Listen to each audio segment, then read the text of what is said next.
Okay? So, kahit nagsisignal ka, dapat yung posisyon ng sasakyan mo, kailangan nakatuwid pa rin. No, so, isip mo, puntang kanan. So, mag-signal ka. Tapos, pag nakasignal ka na, check mo yung mirror. So, ang atensyon mo, dapat dito lang. Focus ka dito, tapos sulyap ka lang dito sa mirror, balik din ka agad. Meron na. Ganun na. Meron, sa ngayon, meron. No? Atensyon dito ka muna sa unahan. Tapos sulyap ka uli, then balik uli. Ngayon, nabasa mo na, malayo na sa yung nakasunod dito. Saka ka pumosisyon papunta doon. No? Yan, no? Ganun po yan. No? Ganun lang yung pag-change ang lane. No? Tanggal ang signal. Ayan. Basta nakapasok ka na, tanggalin mo na. Diretso ka ulit. Yes. Ngayon, try naman natin sa kaliwa. Signal ka po ng kaliwa.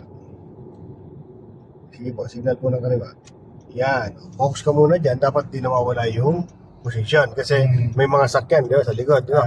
Pag nag-signal ka at nawala sa posisyon yung sakyan mo, gumano na kagad, yari ka doon. So, pwede ka masabitan. Ngayon, sulyap ka po muna sa mirror. Wala. Yung nakikita mo, yung nasa likuran mo yan. Sa likod ko. Yung nasa kabilang lane, malayo.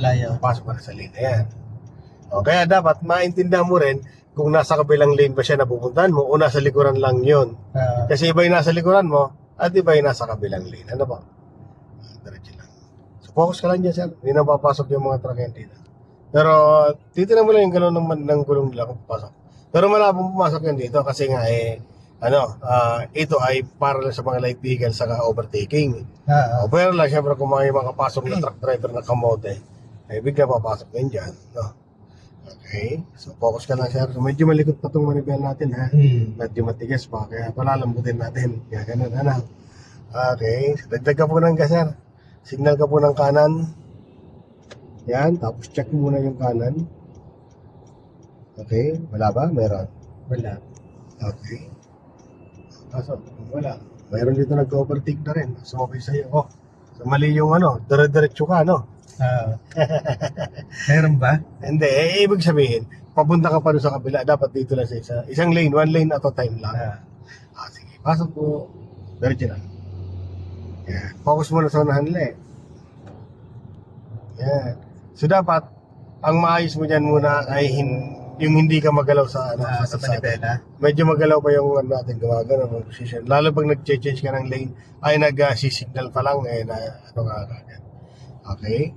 Signal ka po ng kaliwa, focus ka sa unahan, tapos silyap sa likod, mayroon sa akin dyan, no? Okay, gas. Huwag ka mamareno.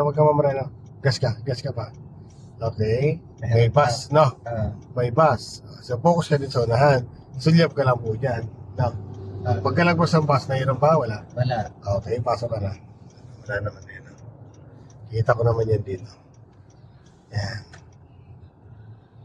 Okay, focus ka lang muna. Nakikita mo yung mga solid na yan. So, bawal ka mag-overtake. Bawal tayo mag-change ang lane dyan kasi delikading area na yan. Nilalagay sa mga ganyan, mga tulay, masikip ang kalsada. Kasi kalimitan sa tulay, minsan, masikip Kasi medyo, kumukurbana. Yung gulong niya nasa loob pa rin. Yan ka.